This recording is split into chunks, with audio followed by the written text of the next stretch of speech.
नमामि शिमेशां निर्वाणरूपं विभुं व्यापिकं ब्रह्मवेदेश्वरूपं निजं निर्गुणं निर्विकल्पनिरीहं चिदाकाशमाकाशवासं भजेऽहम्।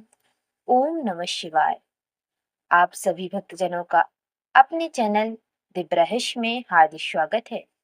भगवान भोलेनाथ की कृपा सदा आप और आपके परिवार पर बनी रहे। क्या आपको पता है कि श्रावण मास में महिलाएं अगर कुछ विशेष नियमों का पालन करें तो शास्त्रों के अनुसार उन्हें अखंड सौभाग्य, परिवार में सुख शांति और भगवान शिव पार्वती की विशेष कृपा प्राप्त हो सकती है। लेकिन दुख की बात यह है कि आज अधिकांश लोग केवल सोमवार का व्रत रखकर ही अपने कर्तव्य को पूरा समझ लेते हैं, जबकि हमारे ऋषि मुनियों ने श्रावण मास में ऐसे अनेक नियम बताए हैं जिनका पालन करने से जीवन में अद्भुत परिवर्तन आ सकता है। तो आज की इस वीडियो में हम वही रहस्य को जानने वाले हैं जो शिव पुराण, स्कंद पुराण और पद्म पुराण में श्रावण मास की महिमा के माध्यम से वर्णन मिलता है।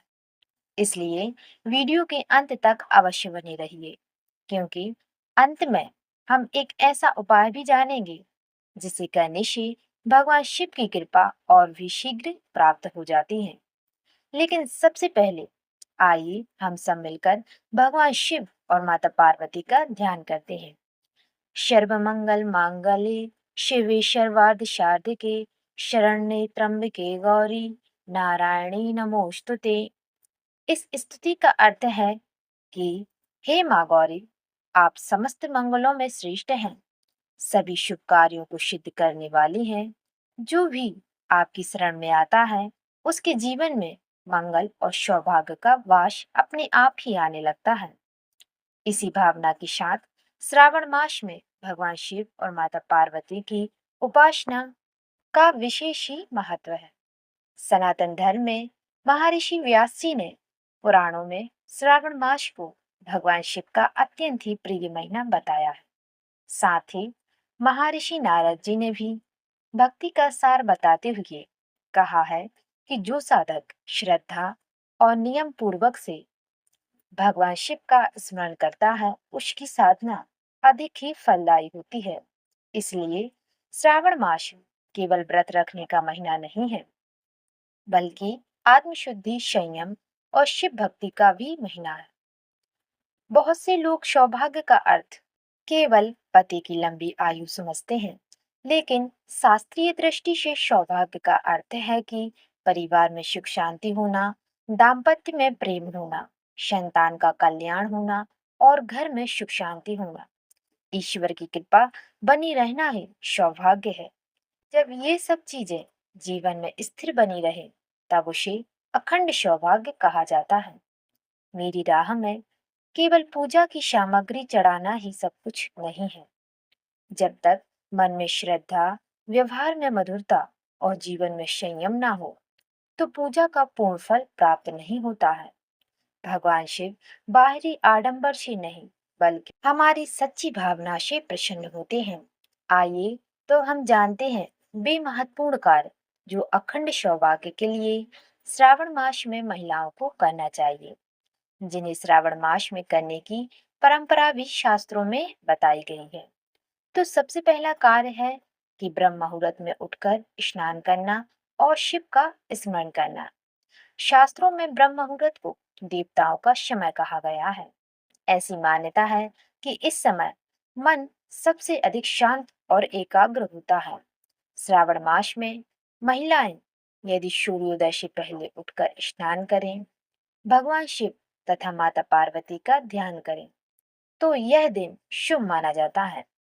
स्नान के बाद पूर्व या फिर उत्तर दिशा की ओर मुख करके बैठें और कम से कम 11 बार ओम नमः शिवाय, ओम नमः शिवाय इस मंत्र का जाप करें। यदि संभव हो तो दीपक जलाकर शिव परिवार का भी ध्यान कर सकते हैं। मेरी राह में दिन की शुरुआत मोबाइल देखने से पहले भगवान के स्मरण से होनी चाहिए। इससे मन में सकारात्मकता आती है और पूरे दिन की ऊर्जा भी बदल जाती है। अब दूसरा कार्य है कि शिवलिंग पर जल अर्पित करना। शिव पुराण में भगवान शिव को जल अर्पित करने की महिमा अत्यंत ही पुण्यदायी बताई है। यदि मंदिर जाना संभव हो तो शिवलिंग पर शुद्ध जल या फिर गंगा जल अर्पित करें।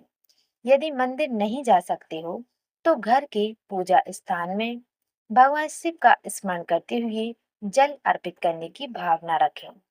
जल अर्पित करते समय मन में प्रार्थना करें, कहें कि हे महादेव, मेरे परिवार में सुख शांति और धर्म का प्रकाश बना रहे। याद रखना कि पूजा प्रदर्शन के लिए नहीं होती है, बल्कि पूजा तो श्रद्धा के लिए की जाती है। अब तीसरा कार्य है कि माता पार्वती का पूजन करना। हमारे शास्त्रों में माता पार्वती को सौभाग्य और पतिव्रत धर्म की अधिष्ठात्री देवी कहा गया है। इसलिए श्रावण मास में भगवान शिव के साथ साथ माता पार्वती का भी पूजन करें।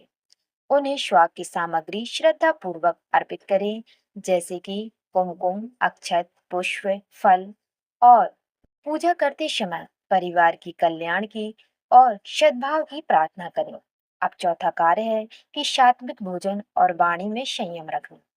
श्रावण मास केवल पूजा पाठ का नहीं, बल्कि आत्म संयम का भी महीना है। इसलिए श्रावण मास में हो सके तो सात्विक भोजन ही करें और क्रोध, कटुवचन, चुगली और अनावश्यक विवाद से बचें। ऋषियों ने बताया है कि केवल शरीर का उपवास नहीं, बल्कि मन और वाणी का उपवास भी उतना ही आवश्यक है। यदि कोई व्यक्ति पूरे दिन पूजा करे लेकिन दूसरों को अपमानित करे तो साधना अधूरी रह जाती है और पूजा का फल नहीं मिल पाता है। तो श्रावण मास की सबसे बड़ी साधना यही है कि हम अपने व्यवहार को बेहतर बनाएं। यदि हमारे कारण किसी का मन दुखी नहीं हुआ है तो वही भगवान शिव की सच्ची पूजा है। अब पांचवा कार्य है बेलपत्र अर्पित करना। शिव पुराण में बेलपत्र को भगवान शिव का अत्यंत ही प्रिय बताया है। श्रद्धा से अर्पित किया गया एक बेलपत्र शिव भक्ति का प्रतीक है। बेलपत्र चढ़ाते समय ध्यान रखें कि बेलपत्र ताजा और स्वच्छ हो, उसमें तीनों पत्तियां जुड़ी हों, फटा हुआ या फिर कीड़ों से खाया हुआ ना हो। बेलपत्र का चिकना भाग शिवलिंग की ओर रखें। भगवान शिव को बेलपत्र करते समय मन ही मन ओम नमः शिवाय, ओम नमः शिवाय मंत्र का जाप करते रहें। अब छठवां कार्य है दान और सेवा करना। ऋषियों ने कहा है कि पूजा के साथ साथ दया और सेवा भी आवश्यक है। तो आप अपनी सामर्थ्य के अनुसार श्रावण मास में किसी जरूरतमंद को भोजन, वस्त्र, अपनी क्षमता के अनुसार सहायता कर सकते हैं। गौ सेवा, पक्षियों के लिए दाना या फिर जल रखना, भूखे व्यक्ति को भोजन कराना भी पुण्यदायी है। याद रखिए कि भगवान शिव को केवल मंदिर में नहीं, बल्कि प्रत्येक जीव में भी देखना चाहिए। अब सातवां कार्य है पति और परिवार के लिए मंगल कामना करना।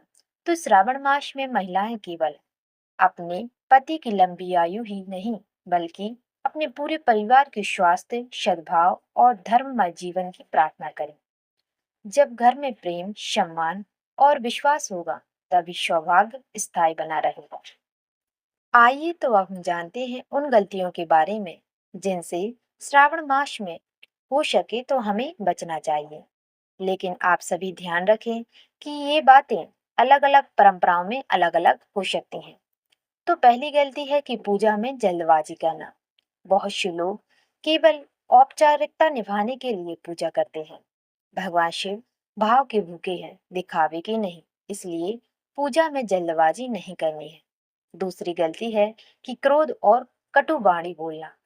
यदि पूरे दिन पूजा करने के बाद भी हम किसी का दिल दुखाएं तो साधना का उद्देश्य अधूरा रह जाता है।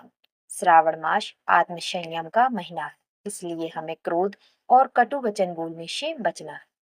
तीसरी गलती है कि घर में कलह करना। दोस्तों, जहाँ प्रेम, सम्मान और शांति रहती है, वहीं देवी पार्वती और भगवान शिव की कृपा स्थिर होती है। इसलिए घर में कलह करने से बचना है। चौथी गलती है कि अहंकार करना। यदि आप व्रत रखते हैं, दान करते हैं या फिर अधिक पूजा करते हैं, तो उसका प्रदर्शन नहीं करना है। शास्त्रों में विनम्रता को ही सच्ची भक्ति का आभूषण कहा गया है। इसलिए पूजा का अहंकार नहीं करना है, घमंड नहीं दिखाना है। प्रिय माताओं और बहनों, श्रावण केवल एक महीना नहीं है, बल्कि अपने जीवन को भगवान शिव के आदर्शों के अनुसार ढालने का अवसर भी है। सच्चा सौभाग्य केवल श्रृंगार से नहीं, बल्कि श्रद्धा, सेवा, संयम, श्रद्ध और प्रेम से आता है। इसलिए यदि आप पूरे श्रावण में भगवान शिव, माता पार्वती का स्मरण करती हैं, तो इन सरल नियमों का पालन अवश्य करें। तो निश्चित ही आपका मन अधिक शांत, परिवार अधिक सुखी और जीवन अधिक सरल बन सकता है। मेरी राह में भगवान से कभी भी धन, आडंबर या महंगे चढ़ावे से प्रसन्न नहीं होते हैं। वे तो केवल हमारे सच्चे मन, पवित्र आचरण और निष्पक्ष भक्ति को स्वीकार करते हैं। इसलिए श्रावण मास में यदि हम अपने स्वभाव को बेहतर बना लें, किसी की सहायता करें, सत्य बोलें और ईश्वर का स्मरण करें, तो यही सबसे बड़ा अभिषेक है।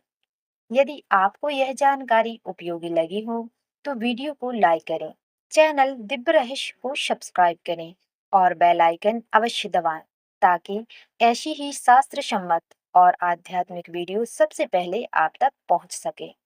और एक और महत्वपूर्ण बात, यदि आप सच में भगवान शिव की विशेष कृपा प्राप्त करना चाहते हैं, तो हमारा अगला वीडियो बिल्कुल भी मिस मत कीजिए। उस वीडियो का विषय है कि श्रावण मास में शिव जी को अभिषेक करने के लिए 108 बेलपत्र का चमत्कार। उस वीडियो में आप जानेंगे कि 108 बेलपत्र का महत्व क्या है, उन्हें सही विधि से कैसे अर्पित करें, कौन सा मंत्र बोलें और शास्त्रों में इस साधना का क्या फल बताया है। हो सकता है कि यह जानकारी आपके श्रावण मास की पूजा को और अधिक सार्थक बना दे। मिलते हैं अगले वीडियो में, तब तक के लिए हर हर महादेव, ओम नमः शिवाय।